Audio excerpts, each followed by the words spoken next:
And we're live. I really appreciate all the help that everybody's given me trying to get this done. This has been a fun little adventure, kind of expensive, but it's not really expensive. But Jim, thank you. I appreciate all your help, but this is just a test recording to see if it was going to work. Hey, Now, no problem. everybody like and subscribe. And if you are enjoying anything wrestling or belt related, looking forward to seeing more. Uh, we'll be doing belt reviews and overview of everything that happened in wrestling, especially last night. I can't wait to talk about that. It was crazy. But we'll be doing this much more often. And this is just a first trial run to make sure that everything is working fine and I'm going to be able to get on live when I want to get on live. Um, so while we're here, what'd you think of SummerSlam? I think, in all honesty, that it was one of the better pay-per-views this year. The stories were good without having to have a dozen title changes. Um, I think that I think quite honestly that Brock Lesnar is on his way out. The reason is because when Vince retired, he did. Brock said, "Well, if Vince ain't here, I'm not going to be here anymore." And they had to go into damage control to save the main event.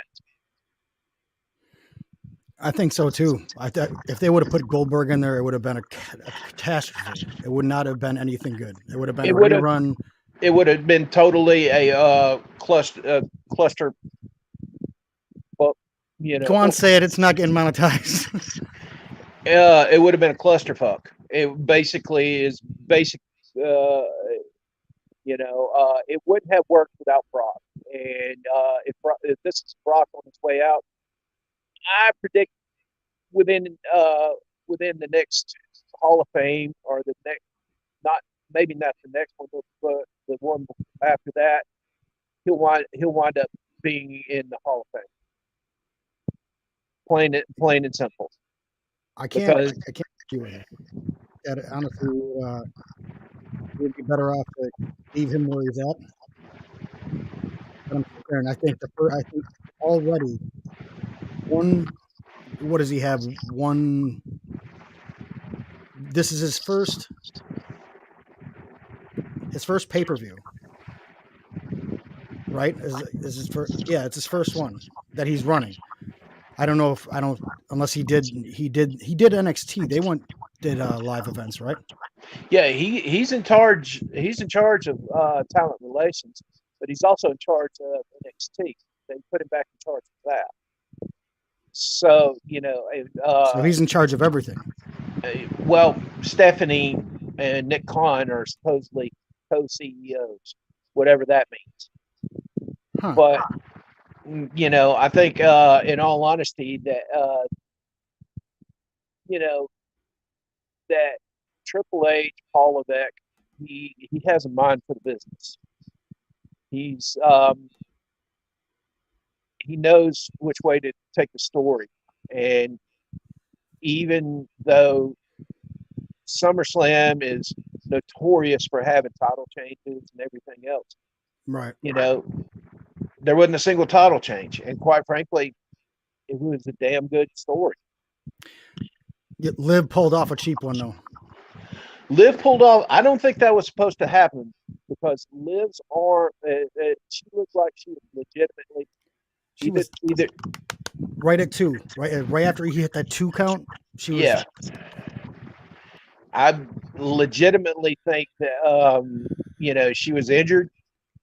Um, Either that or she was selling it a hell of a lot better than she ought to have.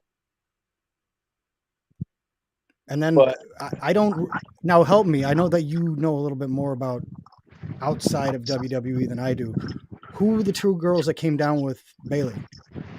Io Shirai and Dakota Kai, they were both NXT stars. Mhm. Apparently, they had called them up. Um, course, you saw Becky Lynch turn face during that whole debacle. That was kind of cool. Yeah. You get like one face for every two heels that you bring in. Well, they really have to work. They have to basically, now the Vince is gone. They have to build their stories back up. I said, I just saw what's his name? The guy who, don't let it elude me now. Bischoff. He just said that I give it 60 to 90 days or 30 to 90 days or whatever, and you're going to see a huge change in the content and the storylines will pick up. Also, I was waiting for this for a while, and you knew it was coming. As soon as that story came out, Vince would rather back off than ruin his baby. Well, don't sell Vince short. Vince may be retired on paper, but the thing about it is he still owns 51% of the company. Oh yeah, he's in there. And so he may not be behind the scenes. He may have let Stephanie take the wheel of it, but I still have the feeling he's got his finger on the pulse. I bet you he does. I have that feeling. I don't think he can. I don't think he will pull an audible. You don't think so? No, I don't think he'll. You don't think he's going to come back? If he comes back, it probably will ruin WWE because right now, all things considered, AEW with their Forbidden Door pay-per-view that they just had not too long ago, it basically they did better, better numbers than WWE. To be honest with you, AEW's got I think they've been one upping them for a while now. I don't even watch AEW. I just hear about it through everybody else. Well, okay. The thing I've discovered is Tony Khan does not give these $12 million contracts out. What he does is he allows his wrestlers, let's say John Moxley, okay, say John Moxley gets $500,000 a year. Okay. He's also allowed to go to New Japan to wrestle. He's also able to go to Game Changer Wrestling to wrestle there. He's able to do these things, and he gives them the freedom. He lets, and if they're injured, he's the first one to say, "Hey, take the time off." Right. He's got enough talent there to hold him down. Yeah, he's got enough talent to hold him down. The problem is I don't see him utilizing the younger talent. He's using his go-to stars,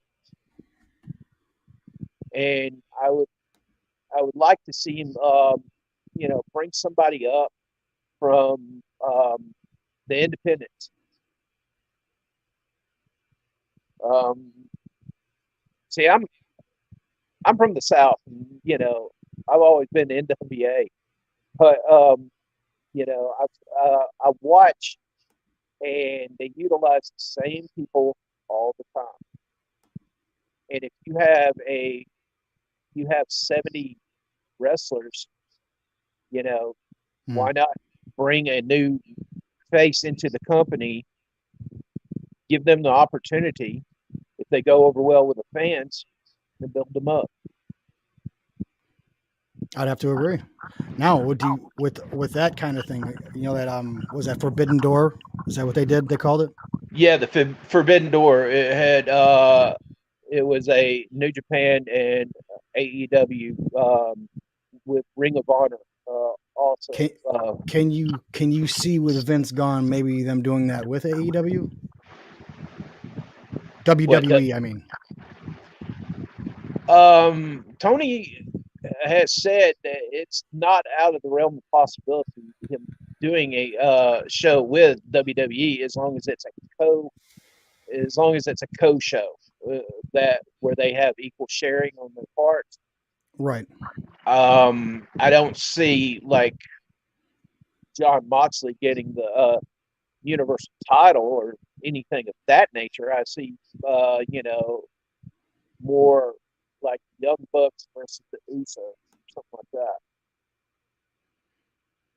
Don't mind me. I'm just figuring this thing out as we're chit chatting. Oh, no problem.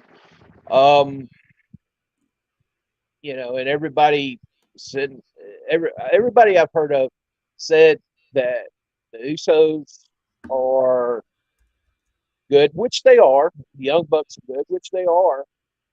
But you also got to remember that, there were people that came before them, like the Road Warriors. And during their time, they would have basically chewed up the Young Bucks or the Usos, spit them out. I mean, plain and simple. Um, I think it's about time for them to have a title change, though. Switch back over to WWE. I think it's time for them to have a title change with the Universal title. Because if you keep the champion for long enough, it'll go stale. I understand not Brock, not putting the belt on Brock, but I damn sure wouldn't put it on Theory. I would probably go with Drew McIntyre if I had to go with somebody Mm-hmm. who would seem like either that or when he's better, maybe a Cody Rhodes.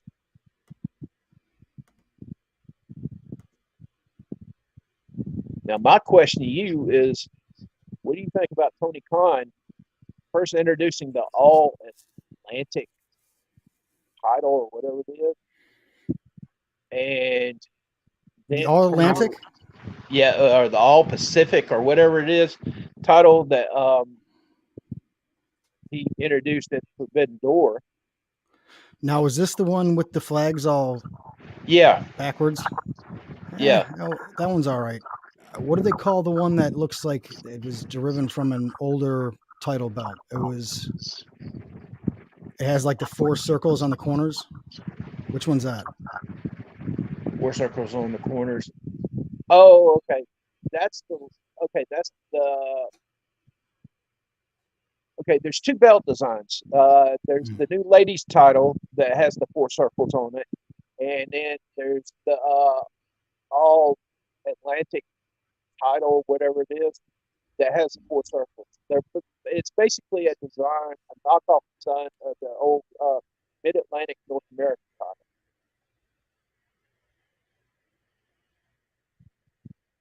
Because Mid Atlantic did it first. I do like the trios though. That was a good idea. But they do a lot more of that than WWE, don't they? Well, he wanted to wait until mark my words when I say this. Kenny Omega's coming back soon because he wanted to wait till Kenny Omega was, healed up. He had to have like 3 surgeries, healed up so he can wrestle again because he wanted to have the Young Bucks tag up with Kenny Omega, and that's where he introduced the title. Not only that, but I don't know if you watched the NWA, the new NWA they have. I haven't watched any NWA. Okay, they just Don't shoot. They just said that they're going to start a tournament to crown the NWA United States Tag Team Championship, and also introducing a women's television title, NWA Women's Television title. I haven't seen that yet. I don't think. I may have.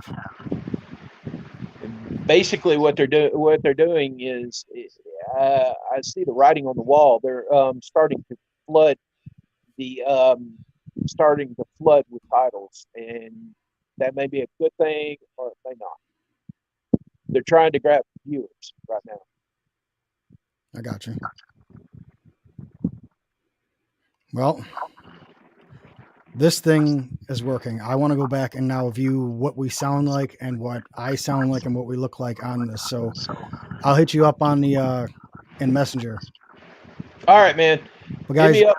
DGAF Outsiders podcast is coming soon. Please like and subscribe. If you like my channel and reviews of belts that I do, feel free to like and subscribe as well. But we're out of here, and it was nice hanging out. Talk to you soon, Jim. All right, bud.